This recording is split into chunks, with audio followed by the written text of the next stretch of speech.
지난달 생산과 소비, 투자가 5개월 만에 동반 상승했습니다.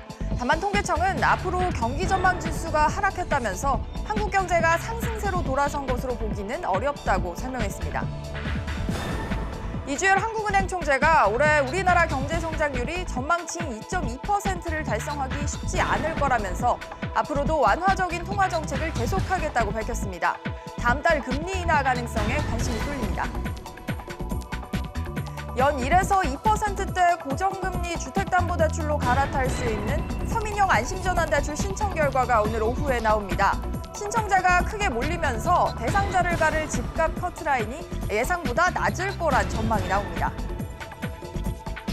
국토교통부의 전 현직 직원 20여 명이 건설업자로부터 뇌물을 받은 혐의 등으로 법적 처벌 또는 국토부의 자체 징계를 받은 것으로 드러났습니다.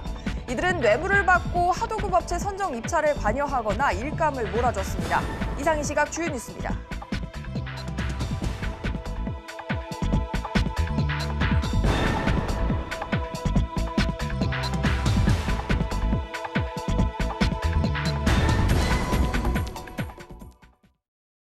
시청자 여러분 안녕하십니까? 월요일 뉴스 시작합니다. 경기가 나아지는 신호일까요? 지난달에 생산과 소비, 투자 3대 지표가 5달 만에 동반으로 증가했습니다. 관련해서 취재기자 연결해 보겠습니다. 신윤철 기자. 네, 8월에 전반적인 경기 지표가 좀 긍정적으로 나왔어요.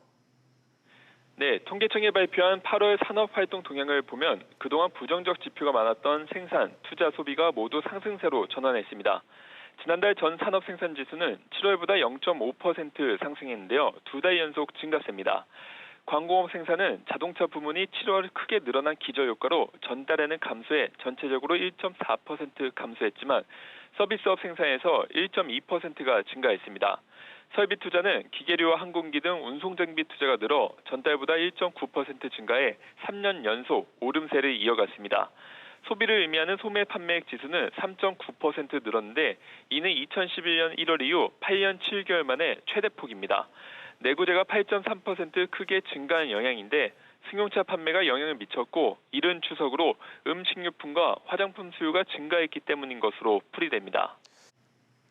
네, 신 기자, 그런데 이런 분위기가 일시적인 현상이고 사실상 추세 전환으로 보기는 어렵다는 분석이 나온다고요?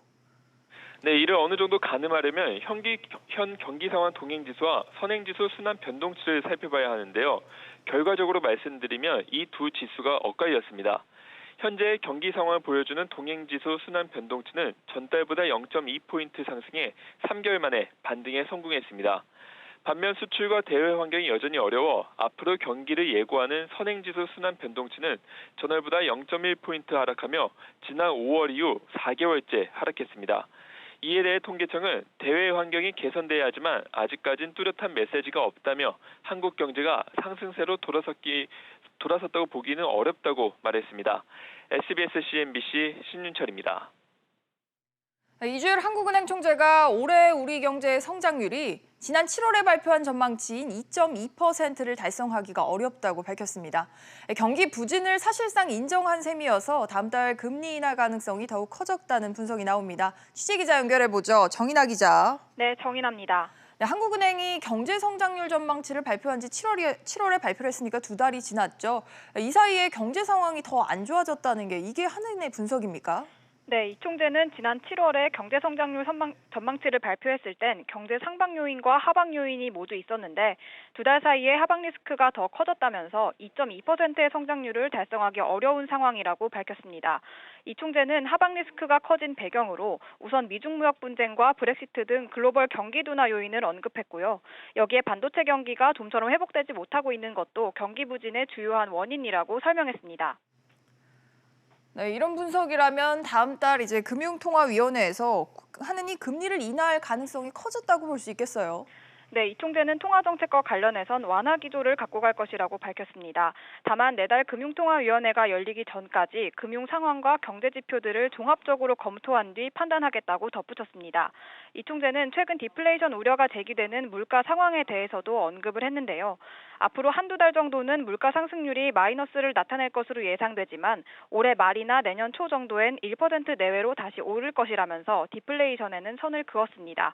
SBS CNBC 정인아입니다.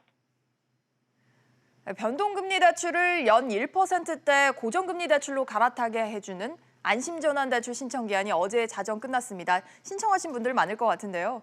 오늘 오후에 금융당국이 최종 집계된 신청 현황과 또 대출이 가능한 집값 커트라인을 발표를 합니다. 내일은 금융당국이 원금 손실과 불안전 판매 의혹으로 논란을 빚었던 금리 연계 파생 결합 펀드 DLF에 대한 중간 검사 결과도 발표를 하는데요. 이 내용들 취재기자 연결해서 알아보겠습니다. 박규준 기자. 네, 박규준입니다. 네, 그야말로 폭발적인 반응이라고 할 수 있는데 이 반응을 일으킨 안심전환대출의 최종 집계 결과가 오늘 오후에 나온다고요? 네, 맞습니다. 이번 달 16일 출시됐던 안심전환대출이 어젯밤 12시로 모두 신청 마감됐습니다. 26일 오후 4시 기준으로 50조 원을 돌파해서 대출 한도인 20조 원을 2.5배 이상 웃돌았는데요. 최종 집계 결과는 금융위원회가 오후 3시에 발표할 계획인데 주말 사이 온라인 신청자가 몰려서 70조 원 수준까지 신청이 급증했을 것으로 전망됩니다. 네, 이렇게 신청자가 많았는데 다 받아줄 수는 없는 거고요. 아무래도 관심사는 갈아타기가 허용되는 집값 커트라인이 어느 정도 되겠냐 이거겠죠. 네, 그렇습니다. 애초 금융위원회는 한도가 20조 원이 넘을 경우 이 집값이 낮은 순서대로 심사를 할 거라고 밝혔는데요. 네, 말씀하신 대로 관건은 낮은 주택가격 순으로 나열을 한 뒤에 이 한도 20조 원에 해당되는 그 집값 커트라인이 됩니다. 2015년 3월에 출시된 1차 안심전환 대출의 경우 이 대출 승인된 이 차주들의 평균 집값은 2억 9천만 원이었는데요. 시장에선 이번에 대환 가능한 주택가격 커트라인이 3억 원 수준이 될 것으로 예측은 하고 있는데 뚜껑은 열어봐야 됩니다. 이렇게 되면 이달 기준 아파트 중위가격이 8억 원이 넘는 이 서울 지역 거주자는 대환 대상에서 탈락할 가능성이 높습니다. 반면 부산, 대구, 광주, 대전, 울산 등 5대 광역시의 아파트 중위가격은 2억 3천만 원 수준으로 3억 원을 밑돕니다. 네, 박 기자 말대로 뚜껑을 열어봐야 할 것 같고요. 이런 가운데 내일은 대규모 원금 손실 논란을 낳고 있는 DLF의 중간 검사 결과가 또 나오죠. 네, 맞습니다. 금융감독원은 내일 오전 원승현 부원장이 이 DLF 불안전 판매 의혹에 대한 중간 검사 결과를 발표합니다. 금감원 일반은행 검사국과 분쟁조정국이 이 상품을 8천억 원 규모로 판매한 우리은행과 하나은행을 강도 높게 검사한 만큼 이 불안전 판매에 대한 정황 근거들이 구체적으로 드러날 것으로 보입니다. 이 검사 결과가 이번 주 금요일 금융위원회 국감과 이르면 다음 달 말에 개최될 분쟁조정위원회 결과 등에도 큰 영향을 줄 것으로 전망됩니다. SBS CNBC 박규준입니다. 5대 시중은행들이 최근 5년 동안 파생 결합 상품 판매로 수수료 2조 원을 벌어들인 것으로 나타났습니다. 고용진 더불어민주당 의원이 금융감독원에서 받은 자료에 따르면 2015년부터 올해 8월 초까지 국민신한, 우리, 하나은행과 농협이 파생 결합 상품을 판매해 얻은 수수료는 모두 1조 9,799억 원으로 집계됐습니다. 최근 대규모 원금 손실로 무리를 빚은 DLF 판매는 85%가 하나 우리은행으로 집계됐고 판매 규모는 모두 4,567억 원에 달했습니다. 국토교통부의 전 현직 직원 21명이 건설업계 뇌물 관련 비리에 무더기로 연루됐던 사실이 뒤늦게 드러났습니다. 건설공사와 관련해 강력한 권한을 행사할 수 있도록 한 구조적인 문제가 있었다는 지적이 나오고 있습니다. 취재기자 연결해보죠. 이광우 기자. 네, 이광우입니다. 네, 구체적으로 사건 내용이 어떻게 되는 겁니까? 네, 안호영 더불어민주당 의원실에 따르면 국토부는 지난해 말 경찰청으로부터 관련 사건 통보를 받고 내부 감사에 착수한 결과 총 21명을 적발했습니다. 한 기업이 여러 사건에 등장하거나 공무원 여럿이 얽히고 설킨 경우도 있지만 최소 10개 이상의 사건이 무더기로 밝혀진 겁니다. 현직 공무원이 18명과 퇴직 공무원이 3명으로 모두 21명이 총 1,400만 원가량의 뇌물과 금품을 받은 것으로 드러났는데요. 고속도로 건설 과정에서 하도급 업체의 선정 입찰을 방해해달라는 청탁을 들어주거나 교량 점검이나 교통 표지판 등 정부 일감 수주와 관련된 청탁이 주를 이뤘습니다. 또 한 신문사 발행인이 국토부 고위공무원에게 민원 사실을 전달해주겠다며 업체로부터 돈을 받고 소위 브로커 역할을 하기도 했습니다. 네, 읊어준 사건들을 보니까 주로 허가와 관련된 부분이 많네요. 네, 국토부는 도로 등 각종 인프라 건설과 재건축 등 다양한 산업에 허가권을 쥐고 있습니다. 국토부 자체적으로 벌이는 토목 등 사업도 많다 보니 지닌 권한이 막강합니다. 그런 만큼 비리 적발을 더 심각하게 받아들여야 한다는 지적입니다. 안호영 의원은 국토부에 공직 기강 확립과 부패 청산을 위한 제도적 대책을 마련하라고 강조했습니다. 지금까지 SBS CNBC 이광우입니다. 장기 렌터카 계약을 맺은 소비자가 계약이 끝나기 전에 사망한 경우에는 해지 위약금을 내지 않아도 된다는 판단이 나왔습니다. 취재 기자 연결해서 자세한 내용 알아보겠습니다. 조슬기 기자. 네, 조슬기입니다. 네, 어떤 경우인데 이런 결론이 나왔습니까? 네, 임차인 사망으로 해지된 이 장기 렌터카 계약에 대해 소비자원 분쟁조정위원회가 위약금을 내지 않아도 된다는 결정을 내렸습니다. 조정위 측 설명에 따르면 임차인 A씨는 2016년 7월 렌터카 업체 B사와 계약기간 48개월짜리 자동차 장기 임대차 계약을 체결했습니다. 그런데 A씨가 2년 뒤 의료기관에서 치료 중 원인 불명의 사유로 사망했습니다. B사는 곧바로 해당 차량을 회수하고 A씨 가족에게 임대 보증금 1,200여만 원 중 위약금 등 100여만 원을 공제한 뒤 남은 돈을 A씨 유가족 측에 돌려줬는데요. 이에 대해 A씨 가족은 위약금 청구가 부당하다며 환급을 요구했고 B사는 절차대로 처리했다고 줄곧 맞서왔는데 조정위에서 유족 측 손을 들어줬습니다. 그렇군요. 계약서 내용도 한번 살펴봐야 될 것 같은데요. 계약서상에는 위약금 부과 조건이 어떻게 나와 있었습니까? 네, A씨가 B업체와 맺은 계약 약관에는 이 사망도 계약 해지 사유로 보고 중도 해지 수수료 산식에 따라 이 위약금을 부과할 수 있도록 규정되어 있었습니다. 조정위는 임차인의 사망 원인이 그런데 자살이 아닌 만큼 사망자에게 귀책 사유를 묻기 어렵다고 판단했습니다. 또한 렌터카 업체의 약관도 고객의 불리한 조항이라고 보고 무효라고 봤습니다. 표준 약관에 따르면 천재지변 등 불가항력 사유로 렌터카 사용이 불가능한 경우 계약이 종료된다고 되어 있는데 조정위는 이 사건이 불가항력 사유에 해당된다고 봤습니다. SBS CNBC 조슬기입니다. 다음 소식입니다. 미국 엘러간사의 인공 유방보형물 부작용에 대한 보상 방안이 나왔습니다. 앞서 미국 식품의약국인 FDA는 거친 표면의 보형물이 희귀암을 유발할 수 있다고 경고한 바 있었는데요. 자세한 내용 취재기자 연결해보죠. 김정현 기자. 네, 김정현입니다. 네, 희귀암에 걸리신 분들 어떤 보상을 받게 됩니까? 네, 거친 표면 유방 보형물을 이식해 이 희귀암 중 하나인 역형성 대세포 림프종이 발병한 경우 전액 치료비가 지원됩니다. 보상 대책은 크게 확진 환자와 의심 증상이 있는 환자, 예방 목적으로 보형물을 제거하는 환자 등 세 가지 경우로 구분되는데요.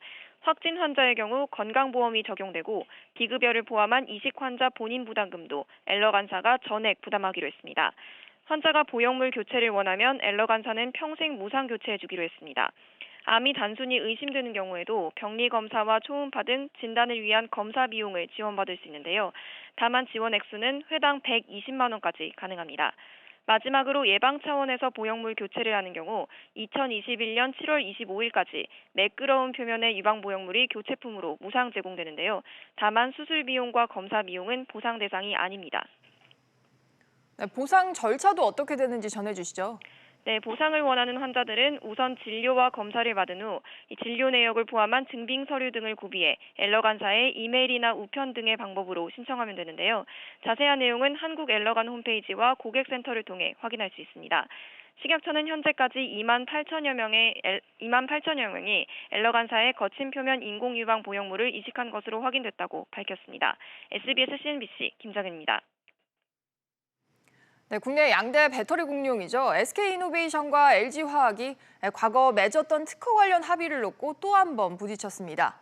이런 가운데 삼성전자와 LG전자는 삼성의 QLED TV 명칭을 놓고 공방을 계속하고 있습니다. 취재기자 연결해보죠. 권세욱 기자. 네, 권세욱입니다. 네, SK이노베이션이 LG화학에 대한 대응 계획을 주말에 밝혔죠. 네. SK이노베이션은 어제 LG화학에 강력하게 맞서겠다는 방침을 내놨습니다. 특히 LG화학이 지난 27일 미국 국제무역위원회와 델라웨어 연방지방법원에 제소한 특허 침해권에 대해 문제 제기했습니다. 2차 전지 핵심 소재인 안전성 강화 분리막 원천 개념 특허는 지난 2011년 4사와의 소송에서 LG화학이 패소했던 특허와 같다는 건데요. SK이노베이션은 당시 양사가 해당 특허와 관련해 서로 특허 침해 금지 등을 주장하는 쟁송을 하지 않기로 합의했다고 주장했습니다. 네, 이런 SK이노베이션의 입장에 대해서 LG화학의 반박은 어떻습니까? LG화학은 SK이노베이션의 주장이 특허 제도의 취지나 법리를 전혀 이해하지 못한 결과라고 반박했습니다. 이번에 침해를 주장한 특허는 과거 한국에서 벌였던 소송의 대상과는 전혀 다른 특허라는 주장입니다. 네, 이런 가운데 QLED TV를 놓고는 설전 중인 삼성전자와 LG전자가 또 공방을 이어갔죠. 네.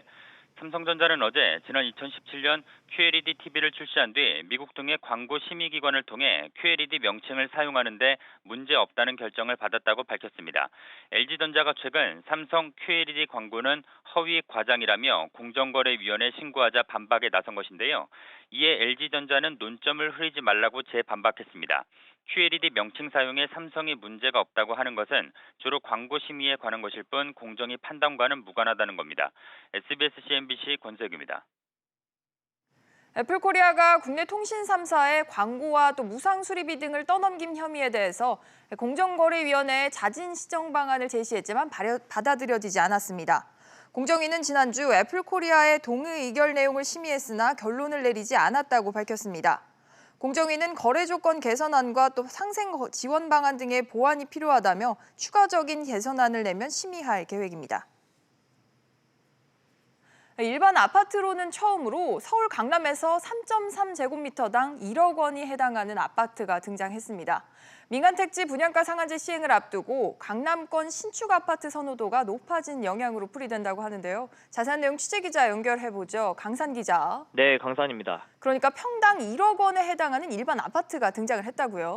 네, 서울 서초구 반포동의 아크로 리버파크에서 3.3제곱미터당 1억 원 거래가 나왔습니다. 이 아파트의 전용 면적 59제곱미터는 지난달 14일 23억 9,800만 원에 거래돼 3.3제곱미터당 9,992만 원, 사실상 1억 원을 찍은 건데요.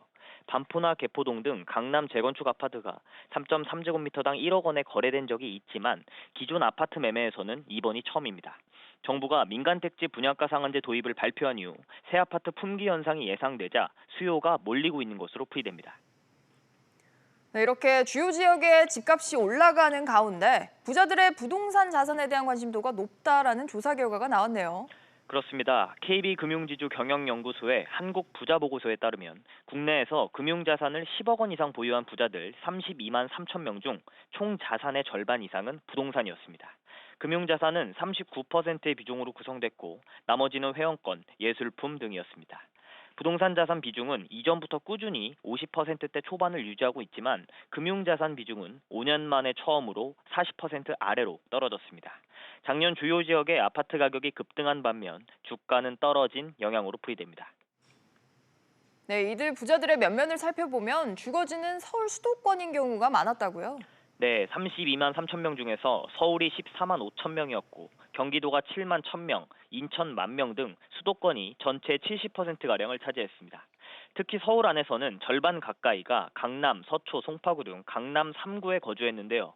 이들 3구 외에도 강남 지역에 부자들이 몰리면서 이제 강북에 사는 부자는 30%대에 머물렀습니다. SBS CNBC 강산입니다. 르노 삼성자동차가 이번 주에만 2차례나 공장 가동을 멈추기로 했습니다. 생산 물량이 감소한 데 따른 건데요. 희망퇴직을 받는 사측과 또 노조 간의 갈등이 깊어지고 있습니다. 취재기자 연결합니다. 윤성우 기자. 네, 윤성훈입니다. 네, 르노 삼성차가 부산 공장을 이번 주에 2번 가동을 멈추는데 언제입니까? 네, 르노 삼성은 오늘 부산 공장을 가동하지 않습니다. 이어서 다음 달 4일도 가동하지 않기로 했는데요. 생산 물량을 맞추기 위해 공장 가동을 계속하고 있는 현대 기아 자동차와는 대조적입니다. 네, 이렇게 공장 가동을 멈추는 이유는 뭡니까? 네, 르노 삼성 부산 공장의 생산 물량이 줄어들었기 때문입니다. 닛산으로부터 위탁 생산하는 로그 생산 물량은 6만 대로 지난해보다 4만 대나 줄었습니다. 르노 삼성은 다음 달 7일부터 시간당 생산 대수를 60대에서 45대로 25% 줄일 예정입니다. 이 때문에 다음 달부터 약 400명 정도의 잉여 인력이 생길 것이란 분석이 나오는데요. 르노 삼성은 생산 물량 감소 등에 대응하기 위해 희망퇴직을 접수했습니다. 하지만 희망퇴직을 신청한 인원은 수십 명에 그친 것으로 알려졌습니다. 아무래도 구조조정을 놓고 노사 간의 대결 양상이 벌어질 수 있을 것 같은데요. 네, 그렇습니다. 르노 삼성은 생산 물량이 줄어드는 만큼 인력을 재배치하겠다는 입장인데요. 르노 삼성 노조는 이를 두고 반발하고 있습니다. 또한 노조는 사측 인력 재배치와 관련한 절차를 제대로 지키지 않는다면서 법원에 가처분 신청을 낸 상황입니다. 르노 삼성 노사는 관련 사안에 대한 논의 일정도 잡지 못하고 있어 긴장이 고조되고 있습니다. SBS CNBC 윤성훈입니다.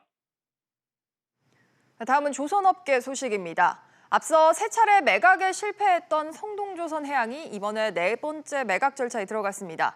이번에 매각되지 않으면 청산 절차에 들어갈 수밖에 없을 것으로 보이는데요. 자세한 내용 취재기자 연결하겠습니다. 이한나 기자. 네, 이한나입니다. 네, 성동조선해양이 4차 공개 매각 절차에 들어갔다고요? 네, 성동조선해양에 대한 4차 공개 매각 공고를 내고 인수자를 찾습니다. 당초 수의 계약을 추진하다가 여의치 않자 공개 매각으로 돌아선 겁니다. 구체적인 매각 일정은 어떻게 됩니까? 네, 성동조선해양은 오는 11월 중 우선 협상 대상자를 선정하는 것이 목표입니다. 이후 12월 31일 이전에 매각 본계약이 체결돼야 하는데요. 만약 연내에 본계약을 하지 못할 경우 회생 절차 폐지 신청을 해야 합니다. 때문에 일정 등을 고려하면 이번 4차 매각이 사실상 마지막 매각입니다. 네, 이번에는 매각이 성사될 수 있을까요? 또 매각이 이루어지지 않으면 성동조선은 어떻게 되는 겁니까? 네, 앞서 세 차례 매각이 무산된 만큼 이번 매각 가능성 역시 낮을 것이라는 시장의 평가가 나옵니다. 세 차례 매각에서 조선업황의 부진 그리고 원매자들의 자금력 부족으로 모두 실패한 바 있는데요. 현재 성동조선의 매각가는 3천억 원 수준입니다. 그러나 가동중지 기간이 1년을 넘으면서 기존 인수비용에 더해 2천억 원가량의 운영자금이 추가로 필요할 것으로 보여 인수부담이 커진 상황입니다. 성동조선이 이번에도 매각에 실패하면 법원의 파산 선고가 불가피해 보입니다. SBS CNBC 이한나입니다.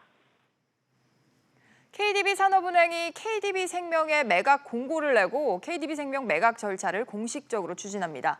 사는이 네 번째 매각에 나서면서 이번에는 매각에 성공할 수 있을지 관심이 쏠립니다. 취재기자 연결해보죠. 김성현 기자. 네, 김성현입니다. 네, 산업은행이 매각 공고를 냈습니다. 매각 일정은 구체적으로 어떻게 되죠? 네, 산은은 오는 11월 초 투자 의향서를 접수해 숏리스트를 뽑고 올해 안에 우선 협상 대상자를 선정해서 내년 초 매각 작업을 마무리할 계획입니다.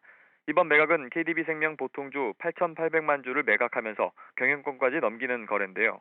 매각 주관사에 크레디트 스위스 증권과 3일회계법인이, 재무실사에는 3일회계법인, 계리실사에 밀리안, 법무실사에 광장이 선임됐습니다. 지난달 14일 킥오프 미팅을 시작으로 매도인 실사와 잠재투자자업 산적 미팅을 진행 중입니다. 네, 매각 추진이 벌써 네 번째 도전인데요. 이번에 가능성은 높은 편입니까? 일단 산은은 KDB생명의 실적이 개선되고 있다는 점에 기대를 걸고 있는데요. KDB생명은 지난 2017년 구조조정과 사업비 절감, 지난해 3천억 원 증자 등으로 64억 원의 흑자를 전환했고 올해 상반기에 335억 원으로 당기순이익이 증가했습니다. 보험금 지급 여력을 나타내는 RBC 비율은 지난 2017년 108.5%로 기준치를 간신히 넘겼지만 지난 6월 말 기준으로는 232.7%로 크게 상승했습니다. 올해 5월 국제신용평가기관인 무디스의 신용등급도 안정적으로 상승했습니다. 한편 산업은행은 KDB생명 경영진이 이번 매각에 성공하면 최대 30억 원의 인센티브를 지급할 예정입니다. SBS CNBC 김성현입니다. 국민연금에 20년 이상 가입한 노령연금 수급자가 60만 명에 달했습니다. 국민연금공단에 따르면 전체 노령연금 수급자 가운데 20년 이상 가입자의 비중은 지난 2014년 8.9%에서 올해 6월 15.3%로 6.4%포인트 늘었습니다. 이들은 월 평균 92만 6천 원의 노령연금을 받고 있는 것으로 나타났습니다. 증시 상황입니다. 현재 국내 증시 혼조세를 보여주고 있습니다. 코스피가 0.34% 상승하며 2,056포인트를 나타내는 반면에 코스닥은 0.89% 빠졌습니다. 621포인트 나타내고 있습니다. 오늘 눈에 띄는 종목들 함께 살펴보시죠. 오늘은 HLB가 화제입니다. 지금 리보세라님 임상 3상 선고 소식에 급등을 하고 있는데요. 장 개장 직후에는 상한가를 기록하기도 했습니다. HLB 현재 29.89% 오름세를 보이며 64,400원에 거래되고 있습니다. 그런가 하면 포스코도 상승세입니다. 지금 1조를 풀어서 벤처밸리를 만든다는 소식이 호재로 작용을 했는데요. 0.67% 오름세를 보이며 226,500원에 거래되고 있습니다. 삼성전자는 지금 LG전자와 QLED-TV 명칭을 놓고 또다시 설전을 벌이면서 하락세를 반복하고 있는데요. 현재 상승 반전했습니다. 0.62% 오름세 보여주고 있습니다. 마지막으로 LG화학과 SK이노베이션입니다. 양사의 배터리 공방이 격화되는 모습입니다. LG화학이 특허침해 제소에 대해서 맞소송으로 대응을 하자 SK이노베이션이 엄정하게 대응하겠다며 강하게 반박을 했는데요. LG화학은 0.6% 내림세를 보이고 있는 반면에 SK이노베이션은 0.3% 오름세입니다. 16만 4,500원에 거래되고 있습니다. 지금까지 증시 상황이었습니다. 오늘 준비한 소식은 여기까지입니다. 시청해주신 여러분 고맙습니다.